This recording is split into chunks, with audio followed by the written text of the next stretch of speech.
En esta tarde yo quería hablar sobre Daniel 12, 1 al 3. Pero yo sé que hay mucha curiosidad en cuanto a los 1290 y los 1335 días. Así que lo que voy a hacer es dedicar 5 minutos para hablar de Daniel 12, 1 al 3. Y solamente les voy a mencionar algunas cosas para que quede grabado en el tape. Si yo sé que algunos están interesados en conseguir los tapes, entonces lo que voy a hacer es darles las referencias para que ustedes mismos puedan hacer su investigación allí en Daniel 12. Básicamente tenemos que entender la estructura. Tal vez si podemos voltear la pizarra y quitar esos avisos que están en el otro lado, si alguien me hace el favor, para ahorrar un poquito de tiempo. Hay que entender la relación que existe entre Daniel 11:45 y Daniel 12, el capítulo 1, porque es un poco capciosa la estructura y la relación entre estos dos versículos. El capítulo 11:45 menciona dos etapas. Menciona dos etapas, el 11:45. La primera etapa, ustedes pueden ver en el 11:45, es cuando el rey del norte planta sus tiendas, las tiendas de su palacio, entre los mares, es decir, entre el Mediterráneo y el monte deseable del santuario, que según vimos anoche es el valle de Megido, es el mismo valle de Amon Gog, es el mismo valle de Josafat, es básicamente el mismo valle, inclusive es el mismo valle de Jezreel, que se menciona también en las profecías. Y cada uno de los nombres de esos valles es lo importante, no el lugar, sino el nombre.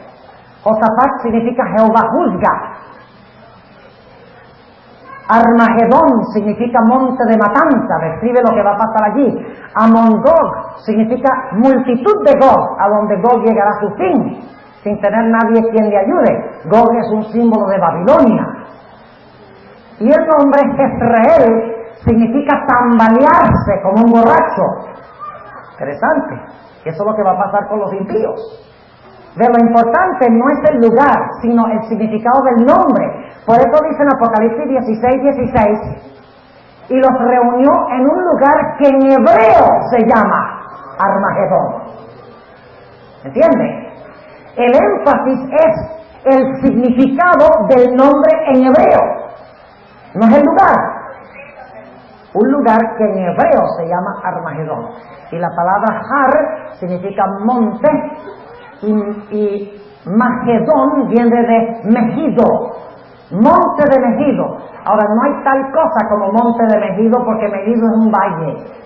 Lo cual indica de que no se puede tomar literalmente porque Megido es un valle, no un monte. Pero como los hijos de Dios están en el monte Sión, que representa el gobierno de Dios, entonces también se debe representar a Babilonia como un monte, que se llama Monte Megido. Monte de Sión significa monte de salvación, monte de Megido significa monte de matanza, lo contrario. Ahora hay dos etapas, ya estaba diciendo eso porque no habían traído la pizarra, pero en Daniel 11:45 hay dos etapas. Primero, cuando el rey del norte planta sus tiendas, las tiendas de su palacio, entre el mar Mediterráneo y el monte de Sión. La segunda etapa, escuchen bien, la segunda etapa es cuando el rey del norte llega a su fin y no tiene quien le ayude. Estas dos son las dos etapas. Vamos a poner eso en la pizarra. La primera etapa está en cuando pone sus tiendas. Vamos a ponerlo aquí. Cuando pone las tiendas de su palacio. Y la segunda etapa es cuando llega a su fin. Ahora, Daniel 12:1 también tiene dos etapas. En aquel tiempo se levantará Miguel. ¿Cuál tiempo? ¿El de las tiendas o este? Llegará a su fin y no tendrá quien le ayude. Aquí. Yo les pregunto, cuando se levanta Miguel, ¿es que cae Babilonia? ¿Qué pasa después que se levanta Miguel? Viene el tiempo de angustia. ¿Y qué es lo que trae el tiempo de angustia? el hecho de que el rey del norte colocó las tiendas de su palacio al lado de Jerusalén para destruirla. ¿Recuerden lo que estudiamos esta mañana? ¿Está claro? Así que el levantamiento de Miguel sucede en aquel tiempo cuando el rey del norte coloca las tiendas en su palacio, listo para atacar a Jerusalén. La segunda etapa del versículo 1 del capítulo 12, que equivale a la frase que dice llegará a su fin y no tendrá quien le ayude, es la frase que dice en aquel tiempo tu pueblo será libertado, todo aquel que se hallara escrito en el libro. O sea que el pueblo es libertado al mismo tiempo que el rey del norte llega a su ¿qué? A su fin. ¿No es eso lo que vimos esta mañana? ¿Está claro? Hay que entender esto. El 11:45 menciona dos etapas y el 12:1 repasa las dos etapas diciendo que cuando él ponga las tiendas de su palacio para atacar a la iglesia, Miguel se levanta y dice, se acabó tu reinado, ahora el reino soy yo. Y viene el tiempo de angustia. Y luego cuando está concluyendo el tiempo de angustia, las plagas, ¿ve? La sexta y séptima plaga son las últimas del tiempo de angustia. En la sexta plaga es que el rey del norte llega a su fin y no tiene nadie quien le ayude. ¿Por qué? Porque los reyes abandonan a Babilonia, a la ramera, los comerciantes la abandonan, las aguas se levantan contra ella, llega a su fin y no tiene quien le ayude. Y cuando llega a su fin, ¿quiénes son libertados de su poder? El pueblo de Dios. ¿Cuántos entienden lo que dijimos? Ok, es importante eso. Ve, ya tomamos 10 minutos en ese punto. Y todavía tenemos que llegar a los... Si no subimos los 1335 días, nos va a tener que esconder. Ahora, déjenme mencionar algunas cosas. Cuando dice, se levantará Miguel, y solo voy a hacer referencia, voy a leer ahora, pero presten atención, no me gusta leer, pero tengo que ponerlo para que lo tengan en el tape para estudiarlo. La palabra levantará es la palabra hebrea amad. Y siempre en Daniel 11 significa un rey que derroca a otro para comenzar a gobernar. ¿Oyeron lo que dije? Un rey que reemplaza al rey anterior para gobernar. Los versículos donde se encuentra esta palabra levantarse, Daniel 8:22, Daniel 8:23, Daniel 8:25, Daniel 11:2, versículo 14, versículo 20 y el versículo 21. Y un ejemplo clásico es el que tenemos en el capítulo 11 y el versículo 2, donde dice, de aquí en adelante se levantarán 3 reyes en Persia. ¿Qué significa eso? Que se levantarán 3 reyes. Significa que gobernarán 3 reyes. ¿Verdad? Así que levantarse significa empezar a gobernar. Yo les pregunto, hasta el momento cuando se cierra la puerta de la gracia, inclusive después que se cierra la puerta de la gracia, ¿en qué condición se encuentra el mundo? ¿Quién ha ejercido su gobierno? Satanás. Pero cuando se levanta Miguel dice, se acabó el gobierno de Satanás, ahora aquí voy a gobernar soy yo.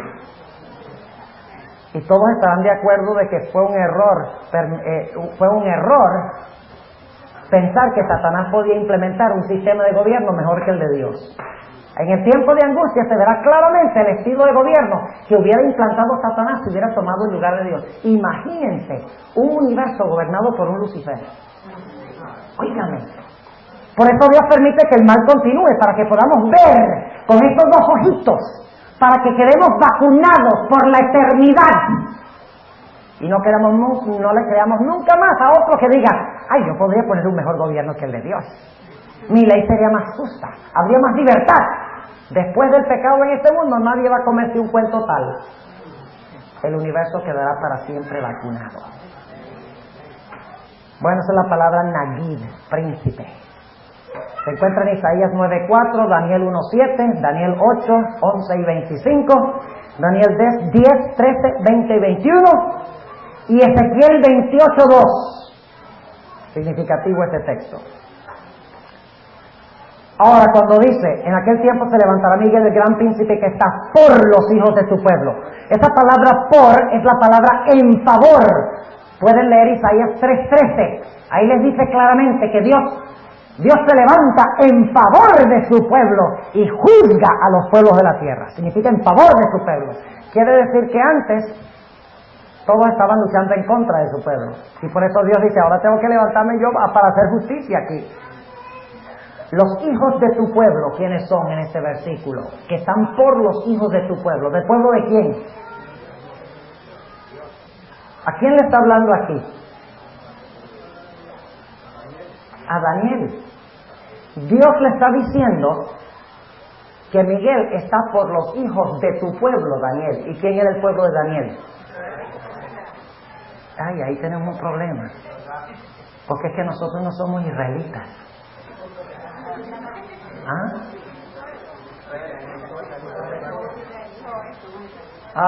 Muchos no estuvieron esta semana. ¿Quién es Israel? Es espiritual y está en todo el mundo. Si vosotros sois de Cristo, simiente de Adán sois.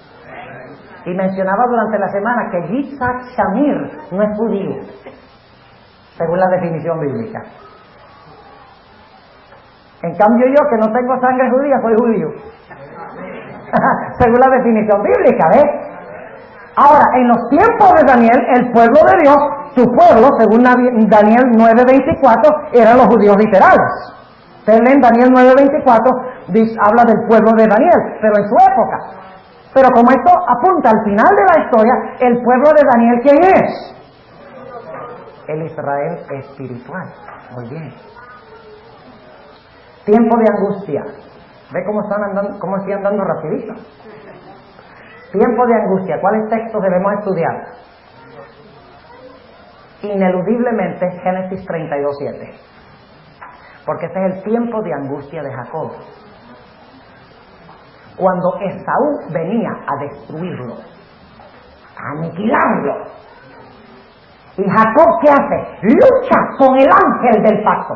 ¿No es este el retrato que tenemos aquí en el tiempo de angustia? Luchando con Cristo, el ángel del pacto. El pueblo de Dios dice, no te soltaremos hasta que nos bendigas. Hasta que tengamos la certeza de que nos vas a proteger de nuestros enemigos. ¿Qué se le dio a Jacob después que venció? Un nuevo nombre. ¿Recibirán los hijos de Dios un nuevo nombre? Lean Isaías 65, ahí dice que Dios nos dará, cuando venzamos, un nuevo nombre. Qué lindo. Ahora, también deben leer Jeremías 37. Porque ahí habla del tiempo de angustia de Jacob, pero ahí ya es una profecía aplicando lo que le pasó a Jacob a los últimos días. ¿Saben ustedes algo interesante? Yo busqué todas las referencias a la palabra tiempo, la expresión tiempo de angustia. ¿Saben lo que descubrí? Cada vez que se menciona la expresión tiempo de angustia, se refiere a un tiempo de crisis cuando los enemigos vienen a tratar de destruir al pueblo de Dios. Siempre. Otras referencias. Segunda de Reyes 19:3, Nehemías 9:27, Salmo 9:9, Salmo 37, 38 y 39, Salmo 46:1, nuestra lectura bíblica de esta mañana. Ojalá hubiéramos tenido tiempo de yo hablarles sobre el Salmo 46. ¡Oh, qué salmo tan tremendo! Léanlo. Ahí en el Salmo 46:1, que está describiendo el tiempo de angustia, cuando las aguas braman alrededor de Jerusalén. De Jerusalén fluyen ríos cristalinos. Yo no sé si ustedes se dieron cuenta del contraste. El versículo 1 al 3 hay guerra y hay aguas turbulentas alrededor de la ciudad. Y de repente en el versículo 4 habla de la paz que existe en la ciudad de Dios. Es como un cambio drástico, porque está hablando de los que están afuera y de los que están adentro. El tema que hemos estado tratando durante esta semana. Salmo 50, 15 y 16, Salmo 91, 15. Salmo 91 está hablando del tiempo de angustia. Salmo 138, 7, Isaías 33, 2.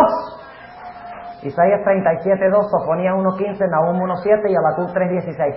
Cada una de esas referencias está en el contexto de versículos que hablan de la segunda venida de Cristo. Interesante, léalo. No tenemos tiempo de hacerlo. Y si ustedes quieren entender la frase que dice, que llegará a su fin y no tendrá quien le ayude, lean Isaías 47. Ahí se usa la idéntica expresión, que Babilonia llegará a su fin y no tendrá quien le ayude. Y ahí es Babilonia. Ya sabemos que el rey del norte entonces es ¿quién? Babilonia. Y entonces tenemos que conectarlo con ¿qué libro? Con Apocalipsis. ¿Entienden? Ahí está el vínculo entre Daniel y Apocalipsis. Bueno, ¿qué más decimos? Vamos a los 1290 y los 1335.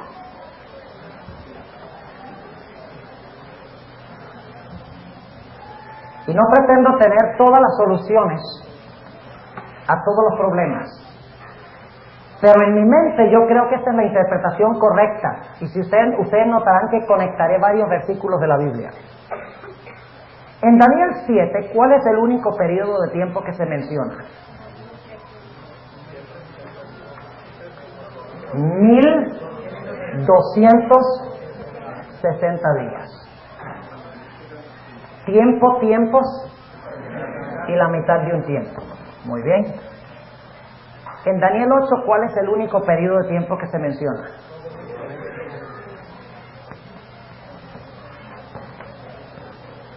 Los 2300 días.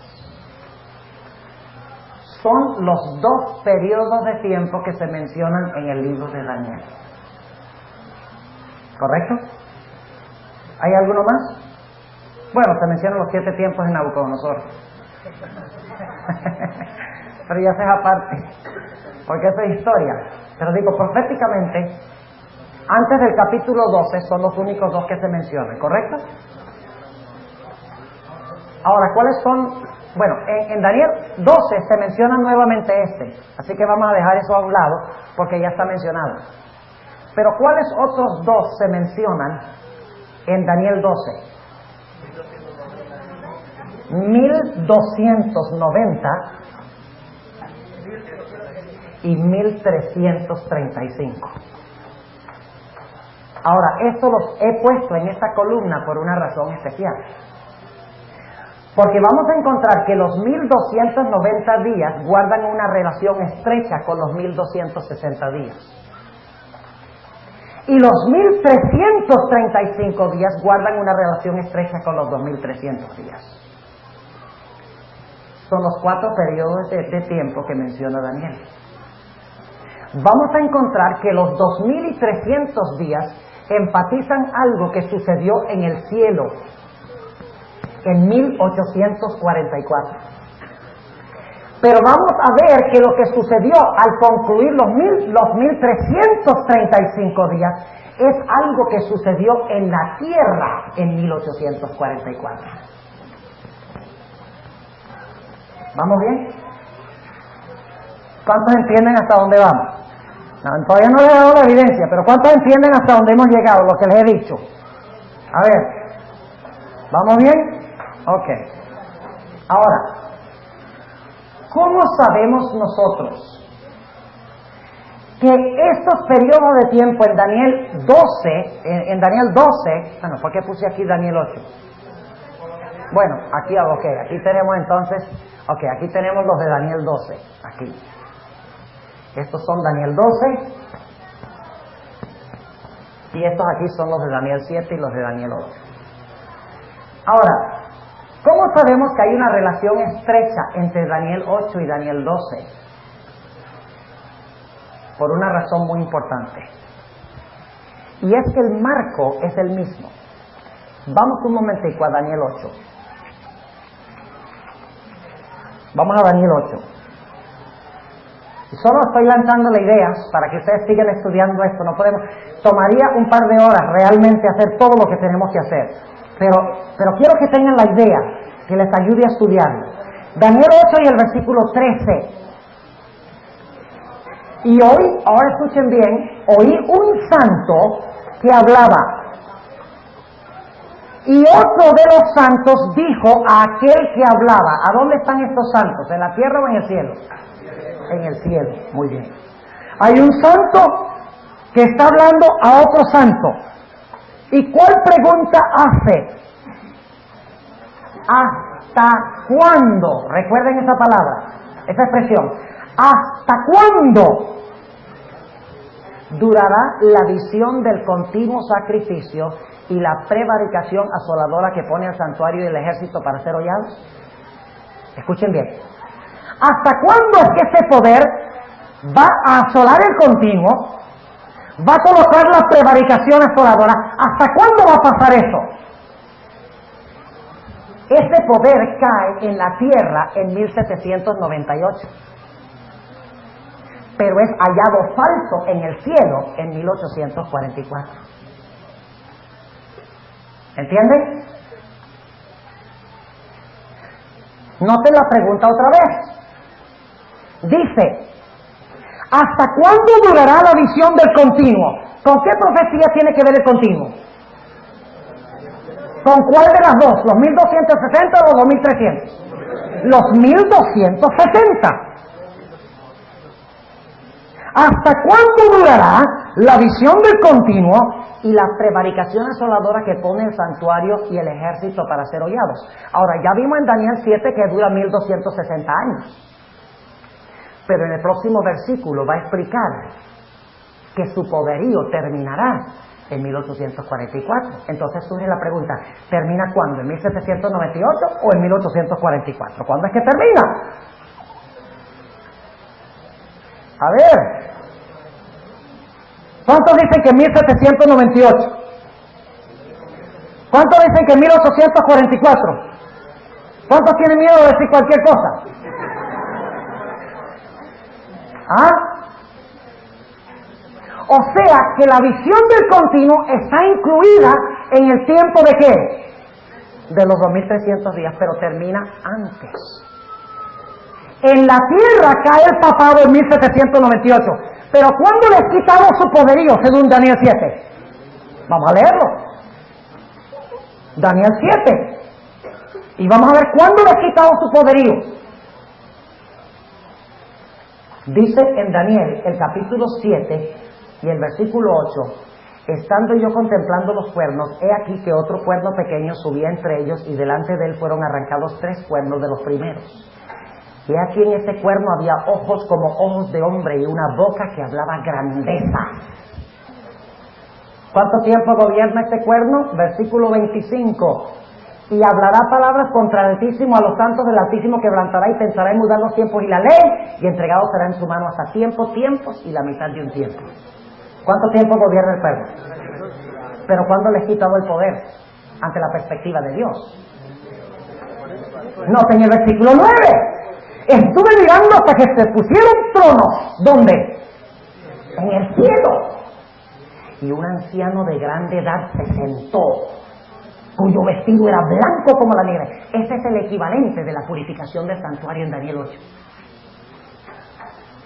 Era blanco como la nieve y el pelo de su cabeza como lana limpia, su silla llama de fuego, sus ruedas fuego ardiente. Un río de fuego procedía y salía delante de él. Millares de millares le servían y millones de millones asistían delante de él. El juez se sentó y los libros se abrieron. ¿Y ahora quién va a juzgar? No solo al cuerno pequeño, sino todas las bestias que vinieron antes.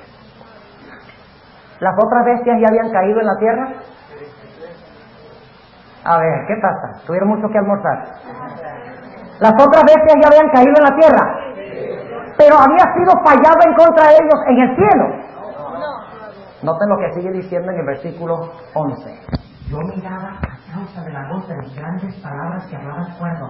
Miraba hasta tanto que mataron la bestia. La bestia que llevaba el cuerno. ¿Cuándo cayó Roma pagana? ¿Ah? Cayó en el 476, pero todavía no había sido ¿qué? No se habían abierto los libros para juzgar esa nación. Recuerda que Dios también juzga naciones, ¿verdad? Dice, miraba hasta tanto que mataron a la bestia, su cuerpo fue deshecho y entregado para ser quemado en el fuego. Habían también quitado a las otras bestias su señorío y les había sido dada prolongación de vida hasta cierto tiempo. Y luego el versículo 13. Miraba yo en la visión de la noche y aquí en las nubes del cielo como un hijo de hombre que venía y llegó hasta el anciano de grande edad e hicieronle llegar delante de él y fuele dado señorío y gloria y reino. ¿Cuándo es que recibe Jesús el señorío, gloria y reino? En el momento del juicio. O sea, les es dado en una declaración en la corte celestial del reino y luego entonces después pasa el tiempo y empíricamente toma el reino. Notemos que se repite nuevamente esto mismo en el versículo 21. Y veía yo que este cuerno hacía guerra contra los santos y los vencía, hasta tanto que vino ¿quién? ¿Hasta cuándo venció el cuerno pequeño a los santos? Hasta tanto que vino el anciano de grande edad y se dio el juicio a los santos del Altísimo. Y vino el tiempo y los santos poseyeron el reino. Hay dos periodos de tiempo en la última parte de ese versículo. Porque dice, se dio el juicio a los santos del Altísimo, ¿y qué? Y vino el tiempo, y los santos poseyeron el reino. O sea, el momento cuando se les da el reino, en sentencia, no es el mismo tiempo cuando empíricamente reciben el reino. Y la tierra de Dios, el Espíritu de profecía, deja esto muy en claro. Versículo 23, dijo así, la cuarta bestia será un cuarto reino en la tierra, el cual será más grande que todos los otros reinos, y a toda la tierra devorará y la hollará y la despedazará. Y los 10 cuernos significan que de aquel reino se levantarán 10 reyes, y tras ellos se levantará otro, el cual será mayor que los primeros, y a 3 reyes derribará. Y hablará palabras contra el Altísimo, y a los santos del Altísimo quebrantará, y pensará en cambiar los tiempos y la ley, y entregados serán en su mano hasta tiempo, y el medio de un tiempo, empero se sentará el juez. Hay una conexión entre los 1260 días y los 2300 días. ¿Sí o no? El cuerno pequeño cae en la tierra en 1798. Pero cuando Dios hace el juicio en el cielo, ahí es que se enderezan las cuentas. En la corte celestial. ¿Cuántos entienden lo que está? Sí, una pregunta. Yo estudié muy bien, dice que los 10 reinos salieron fue cuando el Imperio Romano se integró. Correcto. Se formaron 10 naciones. Correcto. Y de esas naciones entonces fue que nació el papado. Correcto. Eso es correcto. Y luego el papado domina 1260 años, recibe su herida mortal, o sea, recibe su castigo terrenal, pero entonces Dios examina su caso en 1844 en adelante. ¿No es eso lo que dice Daniel el capítulo 8? A ver, ¿hasta cuándo durará la prevaricación asoladora? Se pregunta, ¿hasta cuándo?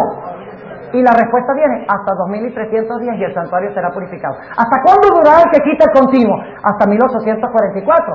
Pero empírica, terrenalmente, perdió su poderío terrenal en 1798. Pero le es quitado el derecho a reinar en el juicio investigador. ¿Está claro? ¿Cuántos entienden?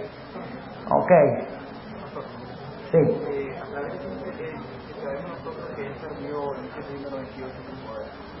¿A base de qué sabemos que perdió su poder en 1798? ¿Qué hecho histórico? Lo leímos anoche, el hecho de que vino Berthier, le arrancó los anillos al Papa. El mismo día que estaba celebrando el aniversario de su ascenso al trono, estaba celebrando una fiesta en la Capilla Sistina, según leímos anoche, gozándose. Y ahí entró Berthier y le dijo, tu poder se terminó. Y le arrancó los anillos y se lo llevó preso, donde 18 meses más tarde murió. Inclusive era el propósito de la Revolución Francesa, aniquilar el papado. No era solo reformarlo, porque muchos papas antes habían sido llevados cautivos, pero nunca con la intención de desarraigar al papado. Es la diferencia. Ok. ¿Vamos bien? Sí. Pastor, si en el año 1844 empieza el juicio, y la palabra dice que el juicio de Dios empieza por la casa de Israel, por nosotros, ¿cómo es que podemos aplicar el juicio al papado, que no es la casa de Israel, correcto, por nosotros? Correcto. Por la sencilla razón de que el cuerno pequeño durante la Edad Media hacía todo con referencia al reino de Dios. Pisoteó la verdad de Dios, pisoteó el santuario de Dios, pisoteó a los santos de Dios. Y al Dios examinar los casos de los santos, ¿qué pasa automáticamente con el cuerno pequeño? Es hallado falso. Además de eso, hermano, el papado pretendía ser cristiano, pretendía ser la casa de Dios. ¿Ah, no? ¿Qué pretende ser el Papa? Vicarius Filii Dei. No pretende ser Vicarius Nimrod Dei, que eso es en verdad. Entonces, siendo que pretende, es que el juicio analiza los casos de todos los que pretendieron servir a Cristo. La casa de Dios no solamente es la iglesia adventista, sino que son todos los cristianos que alguna vez profesaron el nombre de Jesús, según dice el Espíritu de Profecía. Ok. Volvamos a Daniel 12. ¿Qué horas tenemos? ¿Ah? Yo sé que ustedes dicen temprano, pero me dijeron que tengo que terminar a las 3, porque vamos a ir todos al concierto, sí. El pueblo pequeño, el poder del pueblo pequeño era hasta 1798. Usted dijo que también en 1844 perdió su poder. Acá en México en 1798 pierde su poder en la tierra. En 1844, a partir de eso, es pronunciado falso en el cielo. ¿Y cuál es el juicio que más vale? Este es revocable. Este es irrevocable. ¿Ah? Ajá, exactamente. Ahora, pero pastor, todavía no ha dicho nada de los 1335.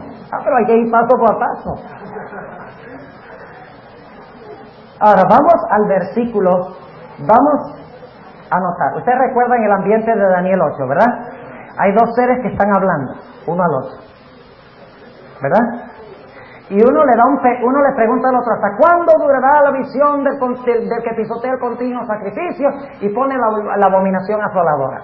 Y el otro le dice, bueno, hasta 2300 días y se arreglará la situación, el santuario será justificado. ¿Ok?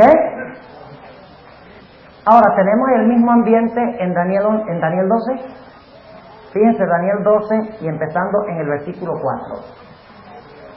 Tú, empero, Daniel, cierra las palabras y sella el libro hasta el tiempo del fin. Pasarán muchos y multiplicaráse la ciencia. Esa frase es muy importante. Ahora, yo creo que nosotros hemos creído siempre que eso quiere decir que en los tiempos del fin va a haber muchos cohetes y cepillos de dientes eléctricos. Y todas esas cosas tecnológicas, modernas. Ese texto nada tiene que ver con el self-bomber. No, nada, en absoluto. Habla de un tiempo, a partir del tiempo del fin, que la ciencia o el conocimiento del libro de Daniel aumentaría. Ahora escuchen bien. Sucedió algo espectacular entre 1798 y 1844 en la Tierra. ¿Qué sucedió?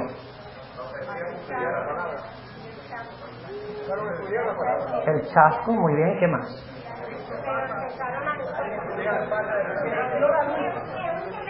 Babilonia.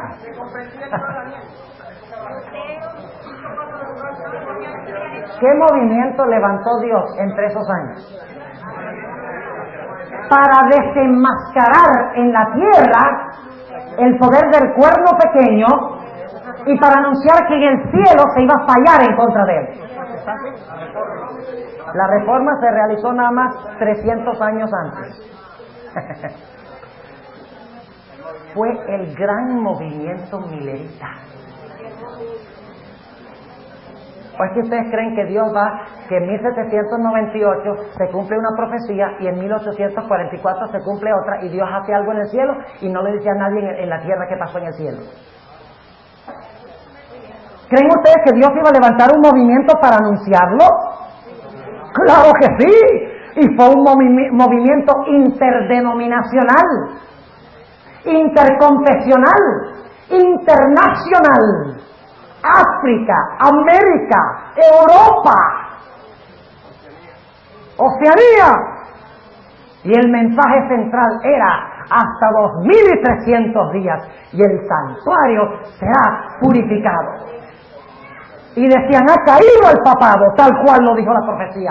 Ahora en 1844 Cristo vendrá. Claro, ellos no entendían de que en 1844 Cristo iba a empezar a fallar en contra de todas esas personas que se levantaron, que pretendían ser siervos de Dios, pero que se habían levantado contra la iglesia de Cristo. Pero no seamos muy duros con ellos. Algunos dicen la iglesia adventista se funda sobre un chasco. Pues toda la iglesia cristiana se funda sobre un chasco. ¿Hablamos de eso? ¿Ah? Se hizo un gran anuncio una semana antes de que Cristo fuera crucificado. ¿Recuerdan 8 días antes? La entrada triunfal a Jerusalén. ¡Oh, Hosana! Al hijo de David que viene como rey. Y todos creían que venía como rey. Sabían que se iba a cumplir una profecía de tiempo, la profecía de las 70 semanas. Y Jesús mismo les dijo que consiguieran el asno, que era señal de un rey. Jesús mismo engañó entonces a la gente. Cuidado. Y entró a Jerusalén, tiraban palmeras, señal del rey que entraba a Jerusalén. Ese va a sentar en el trono de David, va a destruir a los romanos y va a poner el reino eterno. 3 días después, el último fin de semana, dicen, nosotros pensábamos que este era el que iba a redimir a Israel. La dulzura de la entrada triunfal se había convertido en la amargura del chasco. Pero luego Cristo resucitó y empezaron a entender las profecías de que las habían interpretado mal. Pero los judíos decían, ustedes inventaron eso de la resurrección para no quedar mal. Y hasta el día de hoy los evangélicos dicen, ustedes los adventistas, ustedes inventaron eso de la entrada al lugar santísimo para que no se vieran tan mal.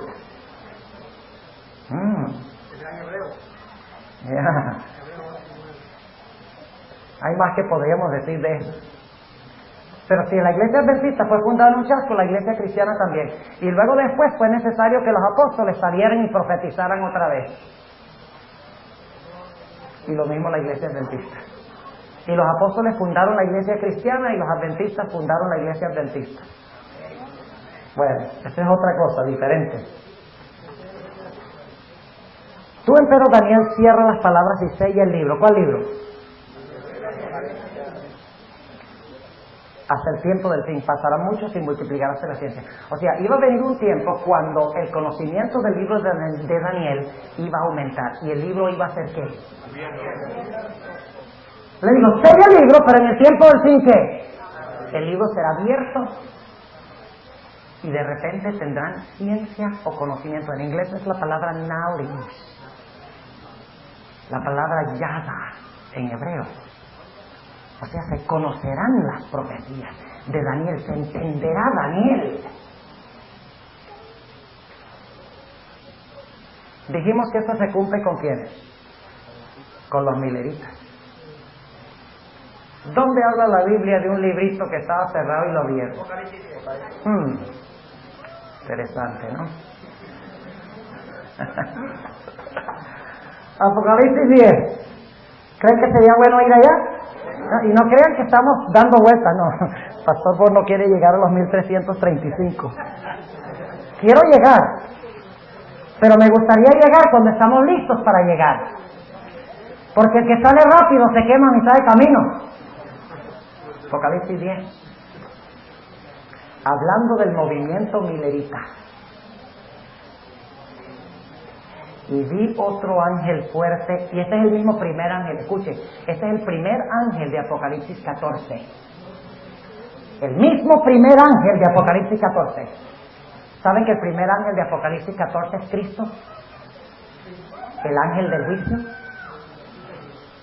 Y tendríamos que hablar de Sodoma y Gomorra y los 3 ángeles que fueron a Abraham. 2 se fueron a Sodoma, pero uno, Abraham, se quedó en presencia del ángel de Jehová. ¿Qué es quién? Cristo. este ángel es Jesús, el primer ángel es Cristo. Y vi otro ángel fuerte, ya van a darse cuenta que es Cristo, descender del cielo. ¿Desciende el ángel de Apocalipsis 14 del cielo, el primero? Sí. Cercado de una nube. ¿Qué representa la nube? Ángeles. Y el arco celeste sobre su cabeza. ¿Qué representa el arco celeste? La puerta de la gracia todavía está abierta. Porque el arco iris representa justicia mezclado con misericordia. Y su rostro era como el sol. Lean el relato de la transfiguración. Dice que su rostro, el rostro de Cristo, se le puso como el sol. Este es Jesús. Y sus pies como columnas de fuego. Lean Apocalipsis 1, la descripción que se da a Jesús. Dice que sus piernas eran como bronce, bruñido y encendido. Y ahí tendríamos que hablar de los dos pilares que dirigieron a Israel en el desierto. No nos metamos a eso.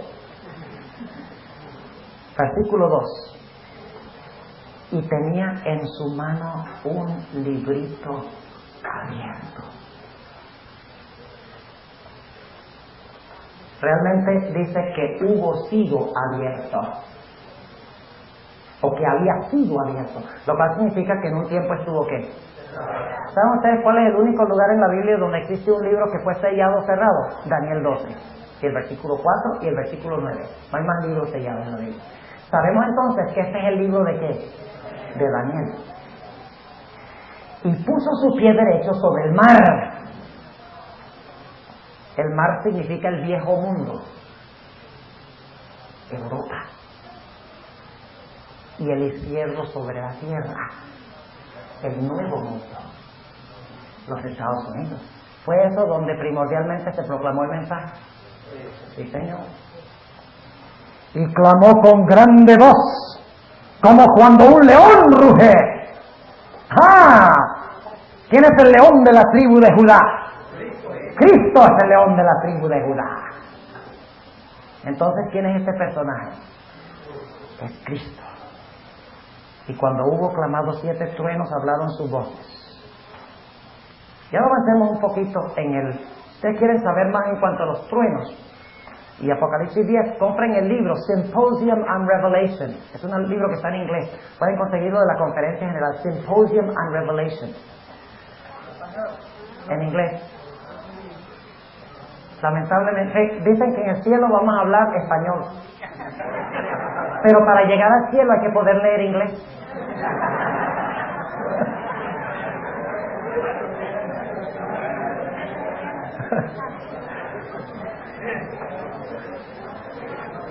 No, los gringos dicen que en el cielo se va a hablar inglés, porque no son capaces de aprender español. Ok, volviendo a Apocalipsis 10, versículo 4. No, vamos a empezar en el versículo, a ver, versículo 6, versículo 5. Y el ángel que vi estar sobre el mar y sobre la tierra levantó su mano al cielo. En Daniel 12 hay un ángel que jura.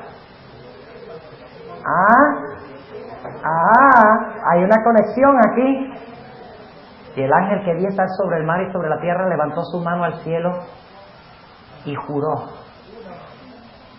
por el que vive para siempre jamás, que ha creado cielo y las cosas que están en él, y la tierra y las cosas que están en él, y el mar y las cosas que están en él, que el tiempo no será más. ¿A qué tiempo se refiere eso? El fin del mundo, ¿no? ¿Cómo sabemos que cuando dice el tiempo no será más, que no se refiere al fin del mundo? Porque en el versículo 11 dice, es necesario profetizar otra vez, y si se acabó el mundo, de nada valdría profetizar. ¿A qué tiempo se refiere eso cuando dice que el tiempo no será más? Esto está hablando del chasco. Está hablando de 1844. Noten lo que sigue diciendo en el versículo 7. Pero en los días de la voz del séptimo ángel, cuando comenzare a tocar la trompeta, el misterio de Dios será consumado. Está hablando de lo que pasa cuando concluye el juicio investigador. El misterio de Dios es la predicación del Evangelio. Lean Romanos 16, versículos 26 al 27. Ahí está la explicación de esto. No lo podemos leer ahora, porque el tiempo se ha ido. Cuando comenzare, Romanos 16, 25 al 27. Cuando Él comenzare a tocar la trompeta, el misterio de Dios será consumado, como Él lo anunció a sus siervos los profetas. Y la voz que oí del cielo hablaba otra vez conmigo y decía: ve y toma el librito abierto. ¿Qué significa que el librito está abierto? Antes estaba cerrado. ¿Qué significa un libro cerrado? Sellado. Que no se puede entender. Pero ahora el librito está ¿qué? ¿Qué significa que la gente ahora lo puede qué? ¿Saben ustedes que ese modismo en Daniel 12, donde dice que muchos correrán de aquí para allá y la ciencia se aumentará? ¿Saben que ese es el mismo modismo que se usa en Amós 8, 11 y 12, donde dice que muchos correrán de aquí para allá y del norte al oriente buscando palabra de Dios y no lo hallarán? ¿Por qué? Porque se ha cerrado la puerta de la gracia. Ahora, ¿por qué van al norte y al oriente, no al occidente y al sur? Porque el lugar donde uno espera encontrar palabra de Dios es en el norte, de donde viene el fuerte clamor, y el oriente, que viene el sello de Dios, que significa que ya no hay sellamiento, que ya no hay fuerte clamor, que la gente no puede conseguir misericordia, porque la puerta de la gracia se cerró. Así lo usa Elena White en El Conflicto de los Siglos, esos versículos. ¿Saben en qué capítulo cita ella esos versículos? El tiempo de angustia de Jacob. Volviendo otra vez a Daniel, el capítulo 12. Ustedes recuerdan que en el versículo 4 dice: tú, empero Daniel, cierra las palabras y sella el libro hasta el tiempo del fin. ¿Cuándo es el tiempo del fin? 1798 comienza el tiempo del fin. ¿Qué movimiento levantó Dios en el tiempo del fin para proclamar que algo iba a pasar en 1844? El movimiento milerita. Entonces yo les pregunto, ¿hay una relación entre 1798 y 1844? Sí. En 1798 Dios levanta a un pueblo para proclamar 1844. ¿Entiende lo que estamos diciendo? Y para hacer algo muy importante, que es desenmascarar la obra del cuerno pequeño, que se conoce como el poder que quitó el continuo, recuerden eso, y el poder que colocó la abominación espantosa. Volvamos a Daniel 11. Ahí vamos a saber qué periodo está hablando esto. Dice en Daniel 11, versículo 31, y ya estudiamos esto en detalle y no vamos a estudiar con más detalle ahora. Serán puestos brazos de su parte, es decir, que el papado tendrá la ayuda del poder político, y contaminarán el santuario de fortaleza, y quitarán el continuo, y pondrán la abominación espantosa. Y esto está hablando del periodo de supremacía papal, los 1260 años. Porque la herida mortal está en Daniel 11 y el versículo 40. ¿Recuerdan cuando el rey del sur se acornea contra el rey del norte? Ahí está la herida mortal. Así que lo que viene antes tiene que referirse ¿a qué? Tiene que referirse al periodo de supremacía papal. Así que sabemos que quitar el continuo y colocar la prevaricación asoladora o colocar la abominación espantosa se refiere a la carrera medieval del papado. ¿Está claro este punto? Ok, ahora volvamos a Daniel capítulo 12. Tú, empero Daniel, cierra las palabras y sella el libro hasta el tiempo del fin. Pasarán muchos y multiplicaráse la ciencia. Ya yo les describí eso, ¿verdad? Donde dice, pasarán muchos. En inglés dice, many shall run to and fro. O sea, muchos correrán de aquí para allá. Es el mismo modismo de Amós 8, 11 y 12, donde la gente corre de mar a mar y de norte a oriente buscando palabra de Dios. Solo que en Amós no la hallarán. Aquí todavía la hallarán porque el libro sellado se va a abrir. Ahora, ¿dónde habla la Biblia de cuando se abrió el libro? No hay duda alguna. Volvamos otra vez. Ahí estábamos cuando terminamos. En Apocalipsis el capítulo 10. Apocalipsis el capítulo 10. Ya identificamos a este ángel. ¿Quién es este ángel? Este ángel es Cristo, por varias cosas que mencionamos en los primeros 2 versículos, primeros 3 versículos en realidad. Y estábamos en el versículo 6. Noten que hay un ángel que hace ¿qué cosa? Este ángel ¿qué hace? Jura. Levanta la mano y jura, no olviden eso. Por el que vive para siempre jamás, que ha creado el cielo y las cosas que están en él, y la tierra y las cosas que están en ella, y el mar y las cosas que están en él, que el tiempo no será más. ¿Cuál tiempo? ¿Cuál tiempo? 1260, pero esto está hablando específicamente de qué fecha. ¿Qué fecha todavía no ha llegado? Esto está hablando del chasco. ¿Cuál fue la fecha del chasco? O sea que cuando se anuncia que el tiempo no será más, se refiere al hecho de que 1844 es la última profecía ¿de qué? De tiempo. Por lo tanto, escuchen bien lo que les voy a decir.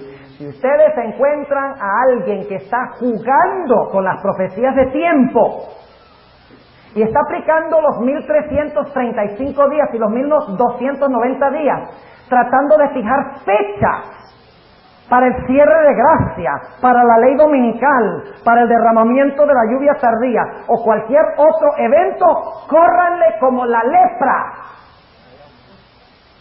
Y lo digo con convicción, porque miren, la última fecha profética que sabremos, el último periodo profético que sabremos es 1844. Punto final.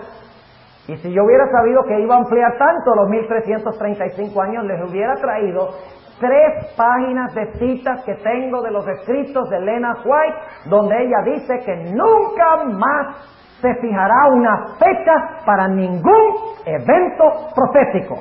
Lo dice clarito.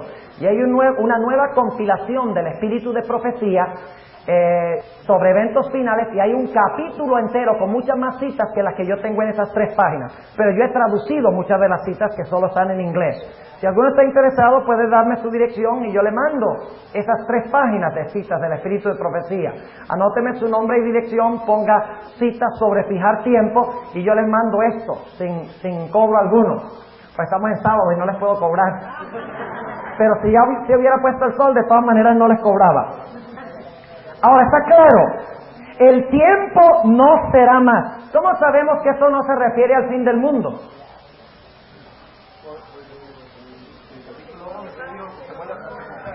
Porque el último versículo del capítulo 10 dice que es necesario que profetices otra vez. ¿Cómo van a profetizar otra vez si se acabó el mundo? Si el tiempo se terminó. Obviamente, el tiempo que se refiere aquí es el tiempo de la profecía de los 2300 días. Y ahora vamos a comprobarlo. Noten el versículo, vamos al versículo 8. Y la voz que oí del cielo hablaba otra vez conmigo y decía: ve y toma el librito abierto de la mano del ángel que está sobre el mar y sobre la tierra. ¿Qué libro es ese? El libro de Daniel. La sierva de Dios dice que ese librito es específicamente Daniel 8 al 12.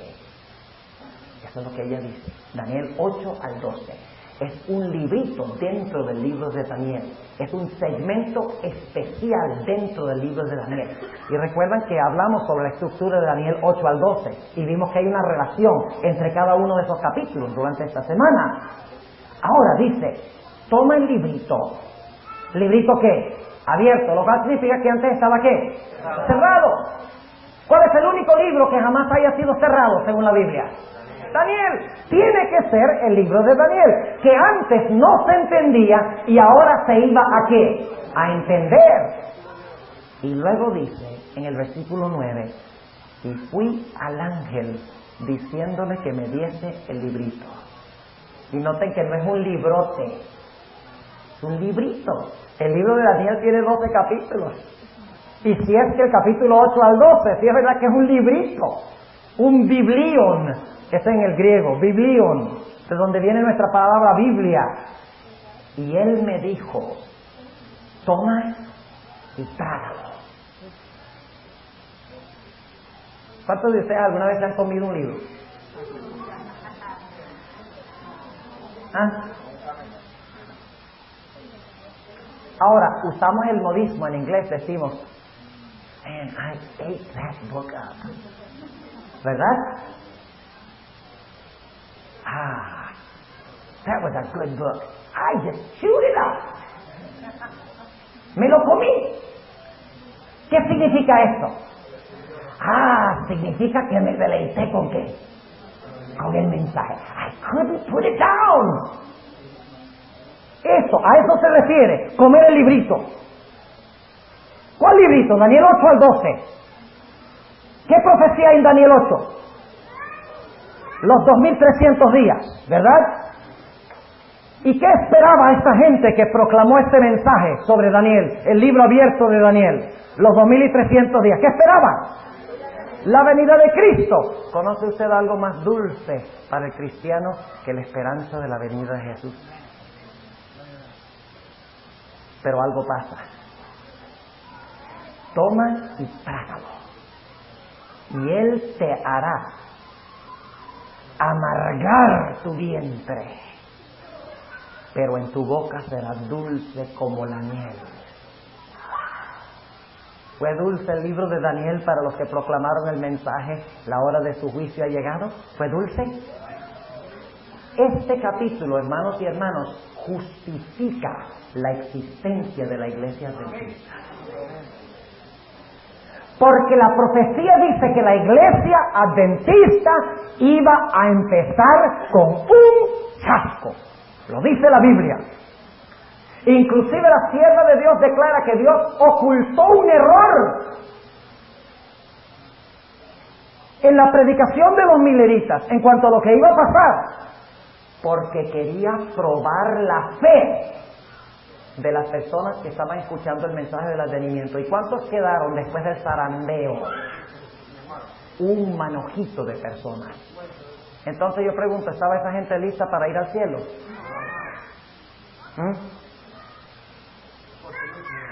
¿Por qué permite Dios que venga el tiempo de angustia sobre el pueblo de Dios? Para que se pueda determinar quién es quién. ¿Quién sirve a Dios por los panes y los peces? ¿Quién sigue a Jesús por los panes y los peces? ¿Y quién sigue a Jesús porque le aman? Como dice el libro de Job. A mí me gusta decir que el amor es la flor y la lealtad es la fragancia. Porque una de las características más grandes del amor es la lealtad. No importa lo que pase, lealtad. ¿No es esa de la historia de Job? ¿Recuerdan a Job? El diablo dijo, Job te sirve porque le das panes y peces. Porque tú le haces bien a él, le das todo. No le has cercado, no le has dado hijos, no le has dado hijas, no le has dado casa, no le has dado todo. Por eso te sirve. Quítale lo que tienes y verá cómo te blasfema. Y oigan, Dios se pone en problemas porque Él dice, bueno, está bien. Pruébalo. Óigame. Y sin embargo Job dice, Dios dio y Dios quitó, alabado sea el nombre de Jehová. Aunque me matare, aún confiaré en Él. Eso es amor. Amor no es este machi-guachi sentimiento, esta emoción momentánea de que amo al Señor. El amor es un principio que determina y colorea todas las actividades y los pensamientos de nuestra vida. Eso es amor. No cambia nunca. El amor nunca deja de ser. Y es triste que los evangelistas de la televisión hoy están predicando que si tú te entregas a Jesús, de repente se te va a convertir toda tu casa y tus árboles van a derramar oro. Como Robert Schuller, por ejemplo. ¿Saben quién es Robert Schuller? El hijo mío dice que parece un caimán. Ahora, yo no digo eso porque no es bueno llamar nombres a la gente, pero él dice, no hay una doctrina en la iglesia cristiana que haya causado más daño que la doctrina del pecado. Porque no hay que predicar el pecado en la iglesia. Lo que hay que predicar es que la gente esté contenta, feliz, alegre. Hay que enseñarle a la gente a pensar positivo, no negativo. Y como el pecado es negativo, no hables del pecado. Porque es que si hablas del pecado, baja la estima propia de la gente, ¿ves? Pero si hablas de lo bueno que tienen, entonces tienen alta estima. Pero a mí me dice la Biblia que yo tengo que tener baja estima de mí mismo y alta estima de Cristo. Y cuando tengo alta estima de Cristo, entonces tengo alta estima de mí mismo también. Pero es en Cristo, no en mí. Bueno, esto es un desvío. Ahora volvamos. Los que proclamaron el mensaje, ¿qué pasó con ellos? Tuvieron un chasco amargo. Por dos razones. Primero, porque Jesús no vino. Pero fue peor que eso. Porque como resultado de Cristo no venir, los botaron de las iglesias.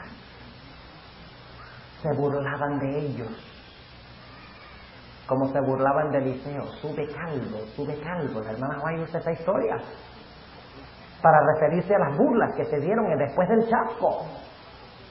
¿Ve? Cristo no iba a venir nada, pura mentira. Y les amargaron la vida a la gente. Dulce en la boca, amargo en el vientre. Sí, la iglesia adventista se origina en un chasco, pero porque Dios lo dijo. Este capítulo, en vez de negar que la iglesia adventista es la iglesia de Dios, lo comprueba. Sigue diciendo, versículo 10. Y tomé el librito de la mano del ángel, el librito de Daniel, que fue lo que predicaron los mileritas alrededor del año 1798 en adelante. Bueno, Miller se levantó por ahí en los años 1830 aproximadamente, pero hubo otros que predicaron antes que Miller este mensaje.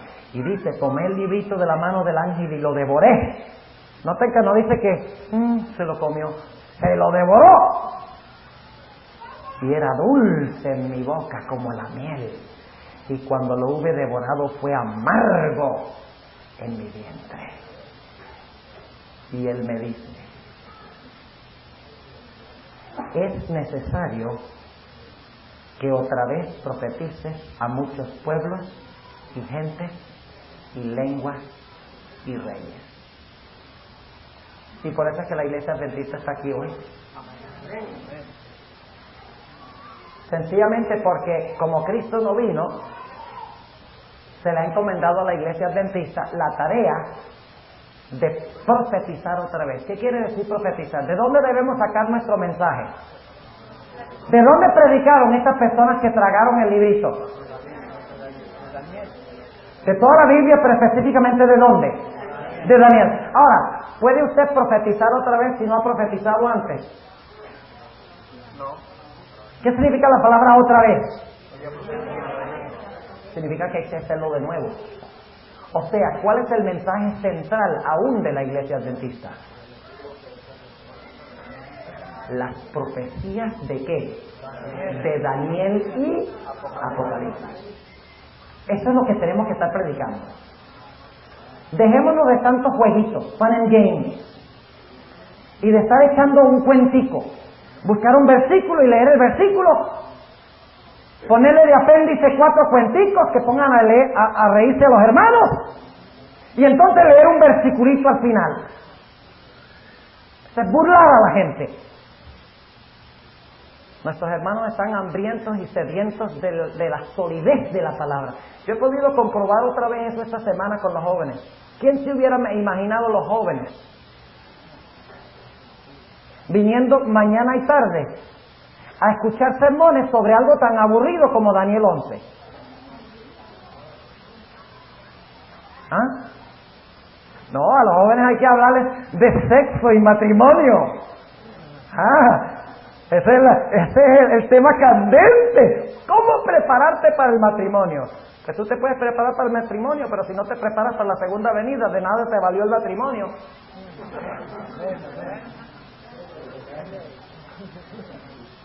Nuestro ministerio se ha desviado de la predicación de la verdad presente. Ahora entiendan bien, no por eso estoy diciendo que la iglesia adventista ha sido abandonada, porque eso es lo que hacen algunos. Algunos dicen, ya no se está predicando el mensaje, yo me voy a otro grupo y entonces predicamos el mensaje. Saben que yo he estado en la iglesia adventista ya trabajando casi 20 años como ministro y nunca me han prohibido predicar los mensajes que yo predico en la iglesia. ¿Ustedes creen que la conferencia general dice, cuidado con predicar el mensaje de Daniel? Los culpables no son la conferencia general, ni los presidentes de la conferencia. ¿Los culpables son quiénes? ¿Me atrevo a decirlo? Los ministros. Y más que eso, los laicos son los culpables, porque ya no estudian la Biblia. Ahora, volvamos a Daniel 12. Otro paréntesis.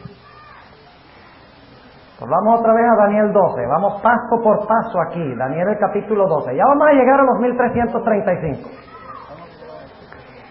Están conectados entonces los 1260 y los 2300 días. ¿Ven la conexión entre estas dos profecías?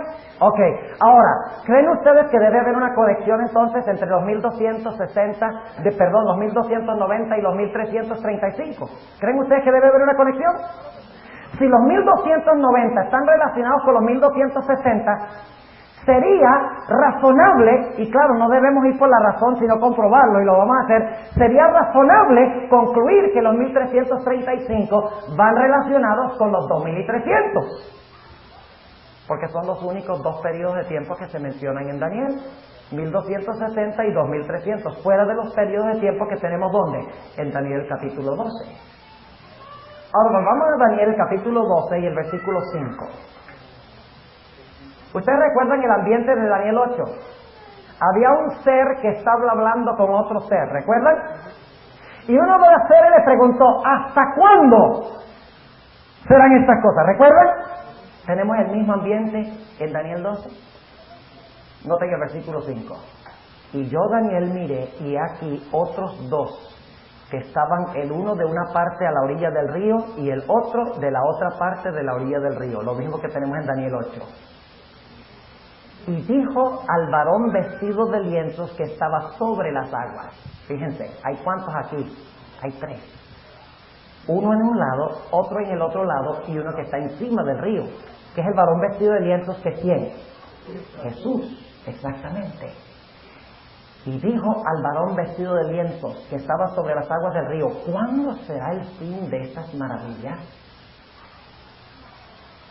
Versículo 7. Y oía al varón vestido de lienzos que estaba sobre las aguas del río, el cual alzó su diestra y su siniestra al cielo y juró. ¿Alguna conexión con Apocalipsis 10? Entonces hay que conectar Apocalipsis 10 con Daniel 8 y Daniel 8 con Daniel 12, ¿sí o no? ¡Claro que sí! Y dice que levanta sus manos, y dice que juró por el viviente en los siglos, que será por tiempos y la mitad. ¿Cuánto tiempo es eso? ¿Tienen ustedes algún problema con ese periodo de tiempo? Está bien, ¿verdad? ¿Son 1260 días literales o simbólicos? Simbólicos, claro. Ahora yo les pregunto, si en Daniel 12 los 1260 son simbólicos, ¿por qué los 1290 y los 1335 van a ser literales? Hay un principio, escuchen bien lo que les voy a decir. Hay un principio de interpretación profética que es de hierro. ¿Cómo? Día por año, sí. Pero escuchen bien lo que voy a decir. El principio día por año se aplica únicamente en la dispensación de la iglesia. Escuchen lo que estoy diciendo, muy importante. Antes de que el Señor Jesucristo ascendiera al cielo, después de venir literalmente a la tierra y de estar literalmente con Israel, todos los periodos proféticos se expresaban en idioma literal. Ejemplo, Nabucodonosor se volverá loco 7 años. Israel pasará en Egipto 400 años. Israel pasará cautivo en Babilonia 70 años. Siempre, y algunos dirán, pero quedan las 70 semanas. Ahí también se aplica el principio, porque literalmente dice en el idioma hebreo, 70 semanas de años están determinadas sobre tu pueblo. No hay que usar el principio día por año para las 70 semanas, porque ya en el original dice 70 semanas de años. Así que aún allí se expresa en idioma literal. O sea que todos los periodos proféticos que se cumplen en el Antiguo Testamento se expresan en lenguaje literal. Pero los periodos de tiempo proféticos que se aplican al periodo de la iglesia antes de la venida de Jesús se entienden simbólicamente. Y luego, ¿y saben lo que lo determina? La presencia literal o espiritual de Cristo. Cuando Cristo está presente literalmente, los periodos de tiempo son literales. Cuando Cristo está presente espiritualmente a través del Espíritu Santo y se ausenta corporalmente, los periodos de tiempo son simbólicos. Y luego cuando Cristo regrese en poder y gloria, nuevamente los periodos serán literales. ¿Saben que una vez me hicieron una pregunta? Y me mataron porque yo no había pensado de eso. Eso fue lo que me llevó a pensar de este principio. Me dijo un joven, mire pastor, los adventistas dicen que los 1260 días son años. O sea, dicen que son simbólicos los días. Dicen que los 1335 días son años. No días, sino años, que son simbólicos. Dicen que los 3 días y medio de la Revolución Francesa son no días, sino años. Dicen que los 2300 días no son días, sino que son años. Entonces, ¿por qué los 1000 años no son simbólicos?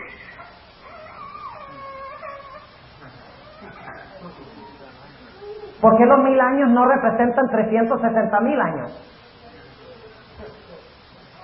Me mató. Pero cuando entendí ese principio de que la presencia literal, corporal o espiritual de Cristo determina si las cosas son literales o espirituales, no tuve ningún problema. Ahora yo pregunto, ¿los 1335 días y los 1290 días se aplican al periodo de la iglesia, sí o no? ¿Se aplican al periodo cuando Cristo está a través del Espíritu Santo presente antes de la segunda venida, sí o no?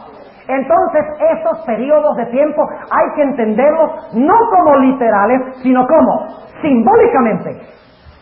Y por eso les digo, tengan muchísimo cuidado de personas que vienen diciendo 1994, el año del jubileo. Allí se va a cerrar la puerta de la gracia. ¿Saben ustedes? Yo tengo un documento que dice que la puerta de la gracia se iba a cerrar en 1987 y aquí estamos todavía. En octubre del 92. Ese es nuevo, ese no me lo sabía yo. Y lo que hacen es calcular los jubileos y calcular los 1335 días. Déjenme preguntarles, hermanos, ¿de qué nos sirve a nosotros poner fechas ahora? Nosotros ahora estamos en un tiempo de expectativa de la segunda venida de Jesús. 1844 fue la última fecha, no hay más fechas. La hermana White dice que nuestro mensaje no reposa sobre una fecha. Si nuestro mensaje tuviera que reposar sobre una fecha, estaríamos en problemas. ¿Saben lo que pasa cuando la gente pone fechas? Cuando se pasa la fecha, la gente cree menos que antes. La fe de los hermanos de la iglesia es desarraigada, es debilitada. Y muchos de nuestros hermanos pierden la fe como resultado de eso. Sí, mi hermano. Eso dijo que la hora y la fecha ni él no lo sabía. De la segunda venida. Sí, ni él no lo sabía. Exactamente. Y todavía colocan fecha. Eso no quiso decir que él no la sabía, porque no la conocía, porque es Dios. Lo que pasa que bueno, es que eso hay que decir. Pero el énfasis que él quiere decir es que nadie sabe el día ni la hora. Es decir, que no podemos... No, lo que quiere decir que no, él no quería saber eso. es como Pablo también dice, yo no quiero saber qué otra cosa que esto y esto y esto. No quiere decir que no se quiera... Sí, pero el énfasis que está haciendo él es que no podemos poner una fecha para la segunda venida, porque nosotros no sabemos la fecha de la segunda venida. Ese es el punto de énfasis. Sí. Exacto, mi hermano, por favor, comentario y luego vamos a seguir, porque esperamos que vamos a seguir a 2335, sí.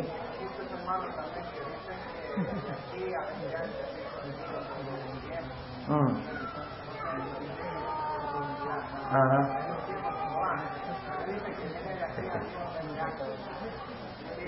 ¿Sabes cuál es el problema? A veces somos como los testigos de Jehová. Creo que pusieron la fecha de la venida de Cristo para los años 1890 y algo. Jesús no vino. Entonces, en 1914 tampoco vino. 1918 tampoco vino. Ah, no, pero es que vino espiritualmente en 1914.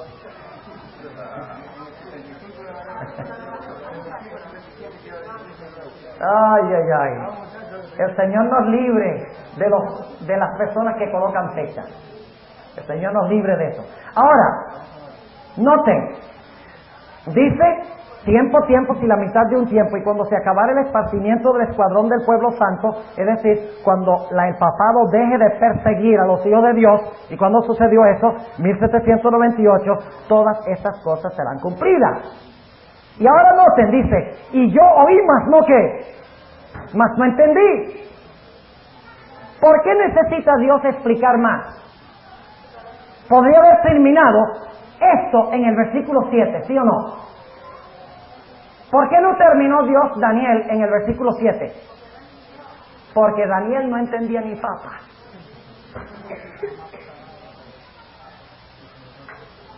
Ustedes pueden entender por qué él no entendió, ¿verdad? Él estaba viviendo más o menos 530 y algo de años antes de Cristo.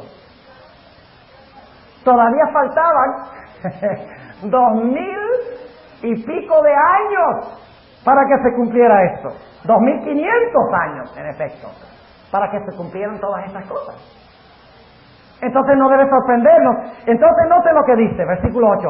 Y yo oí, mas no entendí, y dije, Señor mío, ¿qué será el cumplimiento de estas cosas? Yo quiero saber. Y nuevamente Dios le dice a Daniel, deja de ser tan curioso, hombre.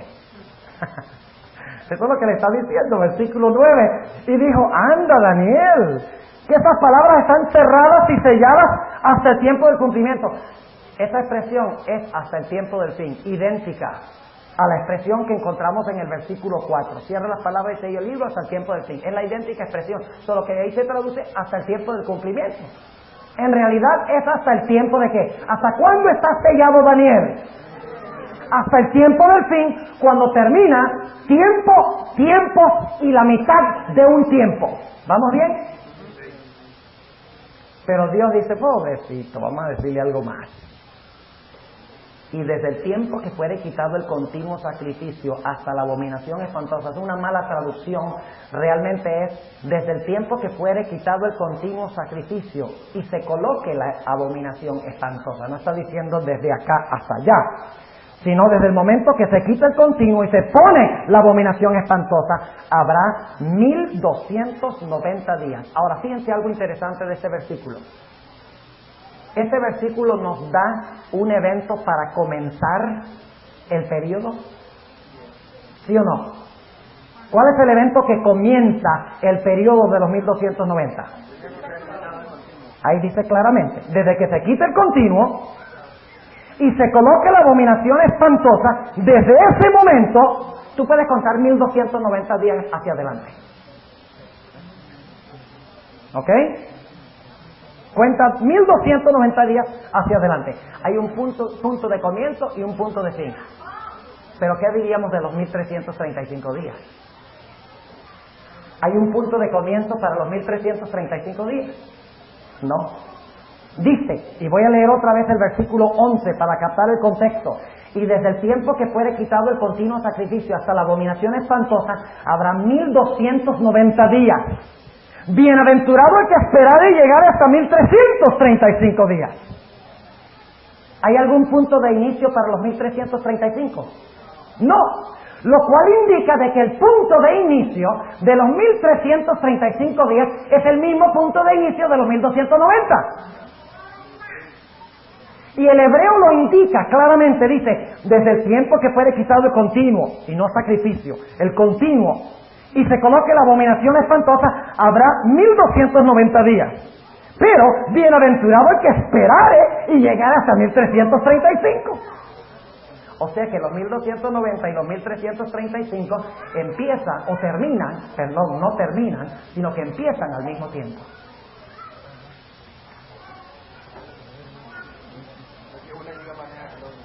Ahora vamos a preguntar en primer lugar cuándo terminan los 1335. Porque si sabemos cuándo terminan los 1335 ya lo tenemos todo solucionado. ¿De acuerdo? Si sabemos cuándo termina ya tenemos todo lo demás solucionado porque nada más vamos hacia atrás el número de días necesarios. ¿Cuándo es que los 1335 días terminaron? Noten la palabra clave del versículo 12. Bienaventurado el que esperare y llegare hasta 1335 días. O sea, que el que llegue hasta al momento cuando terminen los 1335 días es especialmente ¿qué? Bienaventurado. ¿Por qué? Buena pregunta. ¿Por qué? Ajá. Los que estuvieron aquí esta semana, ¿qué es lo que tenemos que usar? La concordancia. ¿Y qué palabra buscamos? Bienaventurado. Muy bien. ¿Y saben algo interesante? Sí. ¿Quedan 5 minutitos? Óigame, eso está serio. Sí, alcanzar. ¿Qué horas son? Uy, en 10 minutos tengo que predicar allá. Ah, pero que empecemos tarde allá, ¿verdad?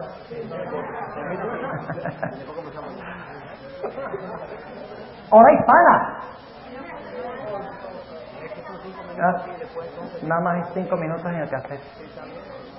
Vamos a ver qué hacemos. Sí, vamos a terminarlo. Ok, vamos a terminarlo. Ustedes recuerdan que yo les mencioné que el cumplimiento de Apocalipsis 10 se encontraba, perdón, no el cumplimiento de Apocalipsis 10, el cumplimiento de donde dice cierra el libro, sella las palabras hasta el tiempo del fin, y luego entonces se iba a abrir el libro que llevaba a la proclamación del mensaje hasta 1844. Ustedes recuerdan eso, ¿verdad? Y luego se tragó el librito, dulce en la boca, amargo en el vientre, significa el chasco que se llevaron cuando Cristo no vino en 1844. ¿Qué proclamaron los mileritas? Y luego la iglesia adventista, los mensajes de ¿qué? De los 3 ángeles. Eso es muy importante. Ahora con eso en mente vamos a Apocalipsis 14:13. Apocalipsis 14 y el versículo 13. Y noten lo que dice Apocalipsis 14 y el versículo 13. Es el último versículo del mensaje de los 3 ángeles. Y luego el siguiente versículo habla de la conclusión del juicio investigador. Apenas se termina de proclamar el mensaje del tercer ángel que fue proclamado en 1844, cuando Dios le dio la visión a la hermana White sobre el sábado, como sello de Dios. Noten lo que dice. Vamos a leer desde el versículo 13 la primera parte. Y oí una voz del cielo que me decía, escribe,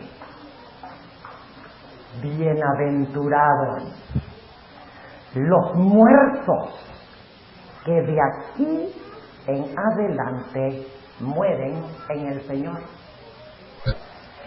En Daniel 12 y el versículo 12 dice, bienaventurado el que esperare y llegare hasta este punto. En Apocalipsis 14:13, y ustedes recuerdan que dijimos que cuando dice hasta el que llegare hasta ese punto, se está refiriendo ¿a qué fecha? Apocalipsis 10, 1844. Ahora fíjense, en Apocalipsis no dice bienaventurado el que esperare y llegare. hasta 1335 días, sino que dice, bienaventurados los que de aquí en adelante mueren en el Señor. O sea que los 1335 días, comparando Daniel y Apocalipsis, indican de que este evento termina ¿en qué fecha? 1844, pero todavía nos queda una pregunta, y es esta. ¿Cómo es que un muerto puede ser bienaventurado? ¿Cómo es que bienaventurados los muertos que mueren de aquí en adelante? Obviamente, los que mueren desde ese momento en adelante son diferentes que los que murieron de ese momento para atrás. Porque si no, Dios no diría bienaventurados los que mueren de aquí en adelante. Hubiera dicho bienaventurados los que murieron en todos los siglos en el Señor. Obviamente hay algo especial en cuanto a los que llegan hasta 1335 días. Son bienaventurados los que lleguen a vivir hasta 1335 días y los que mueren de esa fecha en adelante. ¿Están entendiendo lo que estamos diciendo? ¿Qué es lo que los hace especialmente bienaventurados? ¡Oh! ¡El contexto! Mueren en el mensaje de los tres ángeles, y específicamente del tercer ángel, que nunca antes en la historia había sido proclamado. Ahora, ¿por qué es que son bienaventurados? ¿Por qué están en una categoría especial? Porque resucitarán en la resurrección especial. Ahora vamos a hablar de la resurrección especial. Mejor mete uno de 90.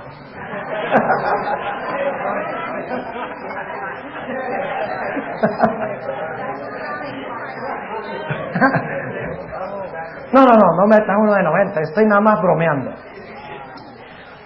¿Quiénes resucitan en la resurrección especial? Mateo 26:64.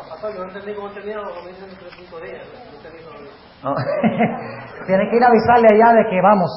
Yo creo que la gente todavía no está lista para meterse en el auditorio. 26:64. Y luego les voy a leer una cita de la hermana White, de la viejita, que dice, esa viejita, ¿qué sabía lo que estaba escribiendo? Pues sabía más que nosotros. Mejor que lo admitamos y aprendamos de la viejita. Mateo 26:64. Vamos a leer el versículo 62 para captar el contexto. Y levantándose el pontífice le dijo, ¿no respondes nada? ¿Qué testifican estos contra ti? Mas Jesús callaba. Respondiendo el pontífice le dijo, te conjuro por el Dios viviente que nos digas si eres tú el Cristo, Hijo de Dios. Jesús le dijo, tú lo has dicho, y aún os digo. No dice, aún os digo que desde ahora habéis de ver, sino que en realidad la traducción correcta es, os digo desde ahora que habéis de ver al Hijo del Hombre sentado a la diestra de la potencia de Dios y que vienen las nubes del cielo. ¿Quiénes van a ver la venida de Jesús? El pontífice y todos los que ¿qué? Vamos a leer en Apocalipsis 1:7. Porque es que la resurrección especial es doble. Y hablamos de los justos que van a y hablamos de los justos que mueren en el Señor, ¿verdad? Y vamos a ver un texto dentro de un momento que lo junta todo, pero precioso. Pero aguántense. Apocalipsis 1:7 dice, he aquí que viene con las nubes, y todo ojo le verá. Es decir, todo ojo que está vivo le verá. Porque los ojos muertos no ven. Algunos dicen, ve, todos van a resucitar, porque todo ojo le verá. Bueno, todos los que están vivos y tienen ojos funcionando le verán. ¿Y quiénes más? Y los que le traspasaron. ¿Quiénes van a venir a ver a Cristo venir en gloria? Los que le traspasaron. ¿Cuándo es que resucitan los impíos según la Biblia? Después del milenio. Y ese es otro tema para otro día. Después del milenio resucitan los impíos. Dice, mas los otros muertos no tornaron a vivir hasta que se completaron los 1000 años. ¿Correcto? O sea que los muertos impíos resucitan después de los 1000 años. Pero aquí dice que hay un grupo que resucitará cuando Cristo venga, los que le traspasaron. ¿Sí o no? Jesús le dijo al pontífice, le dijo, tú me vas a ver venir en las nubes del cielo, con gran poder y gloria. Inclusive en Mateo 23 y el versículo 39, Jesús le dice a los líderes religiosos, ustedes no me volverán a ver, sino hasta que digan, bendito el que viene en el nombre del Señor. Y para decir eso tienen que tener una boca viva. ¿Correcto? Ok. Ahora vamos a buscar el texto que junta todo. Entonces, hay dos grupos que van a resucitar en la resurrección especial. ¿Cuáles son? Los que murieron ¿desde qué fecha en adelante? Desde 1844 en adelante. ¿Y qué otro grupo? Los que traspasaron a Jesús. Ahora, dentro de un momento, después de esta pregunta, vamos a buscar un versículo que junta los dos. Sí. Correcto. Correcto. Correcto. Pues venga, vaya, aguántense. ¿Y qué de los demás muertos que murieron en el Señor? Espérense, aguántense un momentico, ya vamos a llegar a eso. Todo a su debido tiempo. Daniel 12:2. Daniel 12:2. Es el texto clave de todo. Escuchen bien. Aquí ya les voy a hablar de la resurrección general, ¿ok? No se asusten. Si tuvieron tatarabuelos que murieron antes de 1844, no se preocupen, hay esperanza para ellos. Pero hay algo especial en cuanto a los que murieron de 1844 en adelante. Ahora noten. Daniel 12 y el versículo 2 está en el contexto de cuando está concluyendo el tiempo de angustia. Cuando el pueblo de Dios es libertado por la voz de Dios. Y eso pasa en el momento de la séptima plaga, cuando Cristo comienza su segunda venida. ¿Sabían ustedes que la segunda venida de Jesús toma varios días? En efecto, yo creo que la segunda venida de Jesús toma 7 días. Ahí se aplica la casi media hora de silencio. Eso no habla del regreso al cielo, porque todas las cadenas proféticas de Apocalipsis terminan y culminan es con la segunda venida. Solo hay una profecía que va más allá de la segunda venida, que es el milenio. Todas las demás culminan, el clímax es la segunda venida de Cristo. Lo cual significa que la casi media hora de silencio, la séptima trompeta, la segunda venida. Séptimo sello, la segunda venida. Séptima plaga, segunda venida. Ahora, quiere decir entonces que cuando declara que en el cielo hubo silencio, y no dice por media hora, dice por casi media hora. Media hora sería 7 días y medio, casi serían 7. ¿Estoy justificado en hacer esa pequeña especulación? ¿Me la perdonan?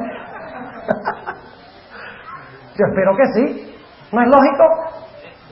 Y la sierva de Dios dice que toma varios días. Además de eso hay base bíblica. ¿Ustedes recuerdan la historia de Elías? Aquí es que hay que ir al Antiguo Testamento. ¿Qué es lo que hay que buscar en la Biblia? El número 7. Y vamos nosotros y notamos que Elías, ¿cuántas veces tuvo que tornar para mirar a ver si se veía esa nube del tamaño de la mano de un hombre? 7 veces. Interesante, ¿verdad? Y si ustedes leen el conflicto de los siglos, encontrarán que finalmente esa nube se vio esa nube. ¿Cómo describe la hermana White el inicio de la segunda venida? Como la mitad de la palma de una mano humana. Y luego se acerca y se acerca y se acerca. Y ustedes leen el conflicto de los siglos. ¿Qué fue lo que se llevó a Elías al cielo? un carro de fuego. Lean el conflicto de los siglos, donde habla de la venida de Cristo, y dice que los santos serán metidos en el carro de fuego para ser llevados al cielo. El mismo carro de fuego es el que se llevó a Elías. ¿Hay alguna conexión? Claro que sí. Ahora, estamos listos para Daniel 12 y el versículo 2. Vamos a leer el 1 para captar el contexto. En aquel tiempo se levantará Miguel, el gran príncipe que está por los hijos de tu pueblo, y será tiempo de angustia, cual nunca fue después que hubo gente hasta ese entonces. Mas en aquel tiempo será libertado tu pueblo, todos los que se hallaren escritos en el libro. Esos son los vivos, ¿sí o no? ¿Cómo sabemos que son los vivos? ¿Acaso un muerto hay que libertarlo? ¿A los muertos hay que libertarlos del reino del norte? No, ¿a quiénes? A los vivos. Está hablando de la liberación de los vivos, que viene en el momento de la quinta plaga. Las primeras 4 plagas, el pueblo de Dios está en peligro. Cada plaga aumenta la ira de los malos. La primera plaga los pone bravos, la segunda más bravos, la tercera más furiosos, la cuarta más furiosos, hasta que finalmente están tan llenos de ira que ni siquiera pueden esperar el momento de la fecha del decreto de muerte. Y dicen que algunos se adelantarán a matar a los hijos de Dios.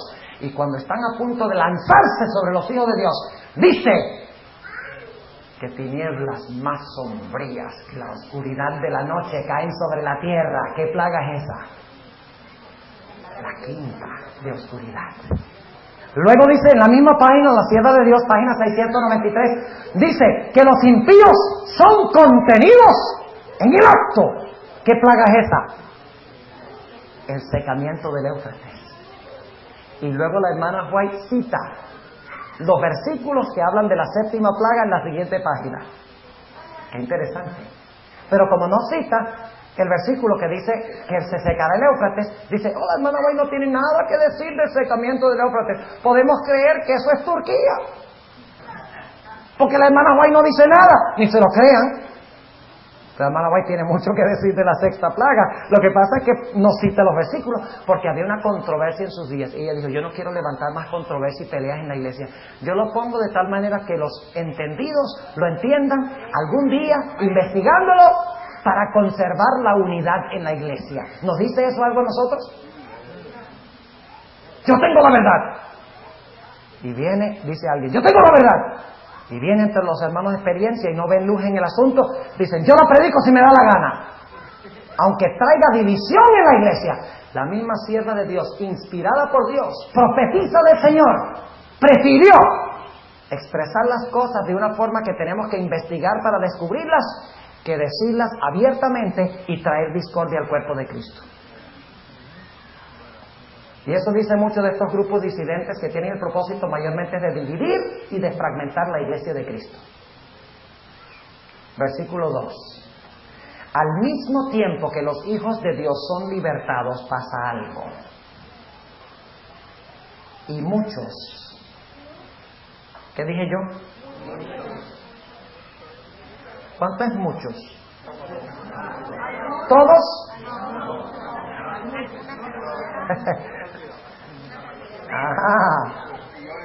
Y muchos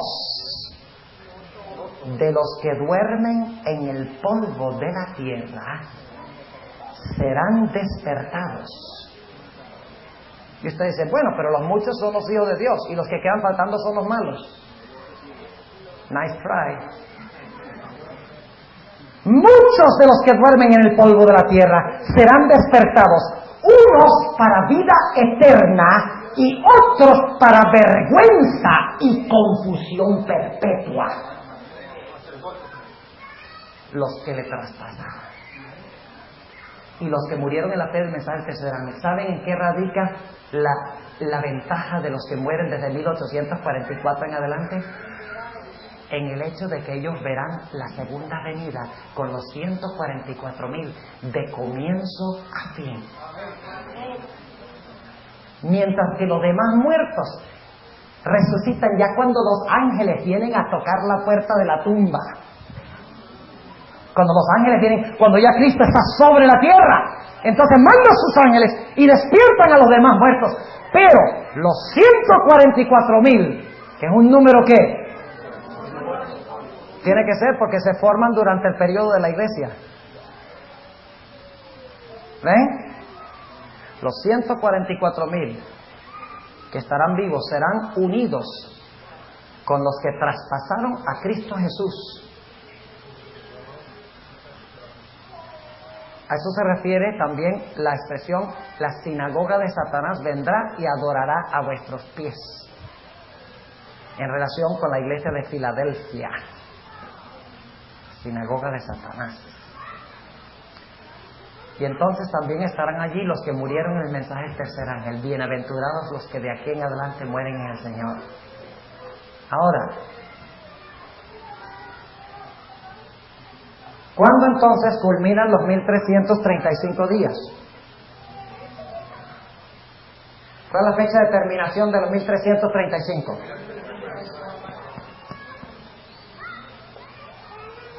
Hacemos 1844 menos ¿cuánto? Menos 1335. Pero escuchen bien lo que voy a decir.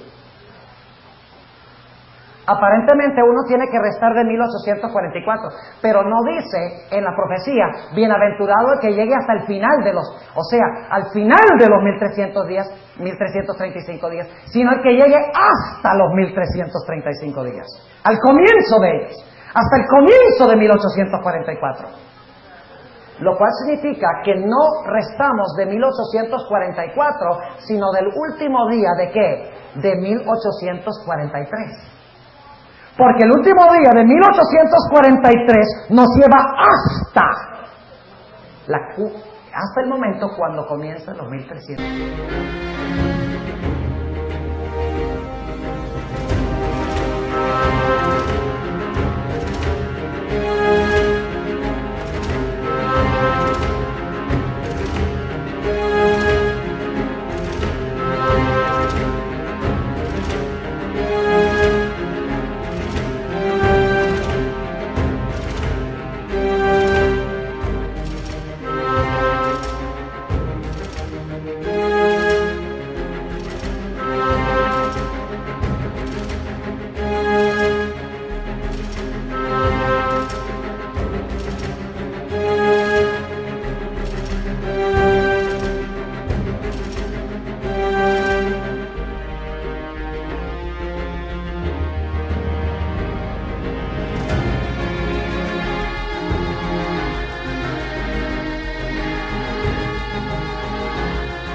Cuando comienza el final de los 1335 días.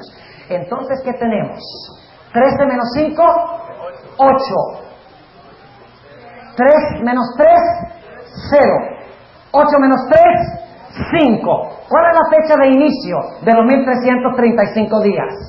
El 508 después de Cristo. Y nos ponemos a investigar. ¿Y cuál debe ser la fecha de inicio de los 1290? Lo mismo, porque dice claramente: desde el momento cuando se quite el continuo, cuando se ponga la abominación desoladora, hasta, ¿qué cosa? Dice aquí: habrá, y la abominación espantosa habrá 1290 días. O sea que la abominación espantosa y el continuo iba a ser quitado ¿por cuánto? 1290 días. Y luego dice: bienaventurado el que esperare y llegare hasta 1335 días, la misma fecha de inicio. Lo cual significa que los 1290 y los 1335 empiezan en la misma fecha, el año 508. Ahora, ¿qué es significativo de la fecha 500? Hoy, dicho sea de paso, vamos a mirar los 1290 días. Si los 1290 días comienzan en el año 508, ¿a qué fecha nos lleva? 1798, ¿no es esa la otra fecha? ¿Ya es hora? Ok, ya, 2 minutos, es que ya estoy terminando. Canten muchos himnos. ¿Ah?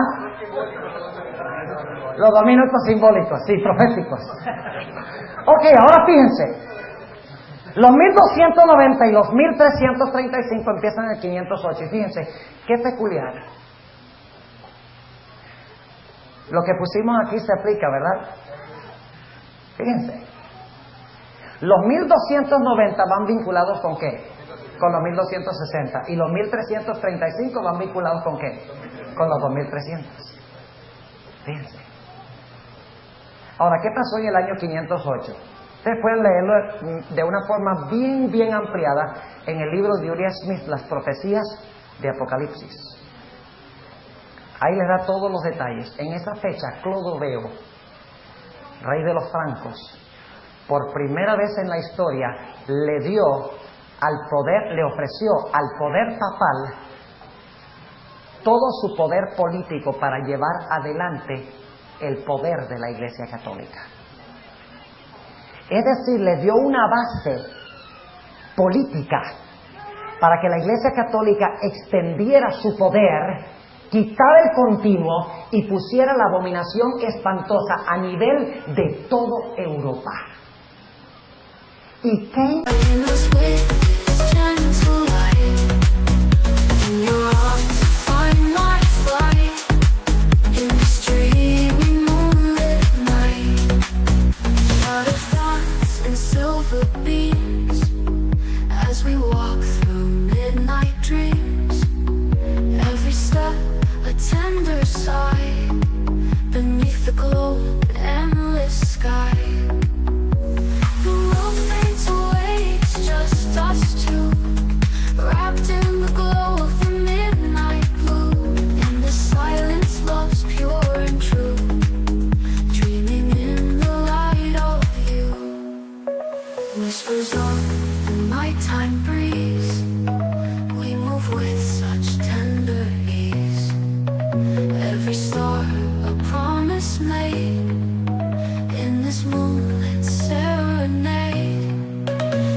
Que Clodoveo, quien le entregó las llaves de París al Papa, tenemos a alguien aquí que trabaja en París,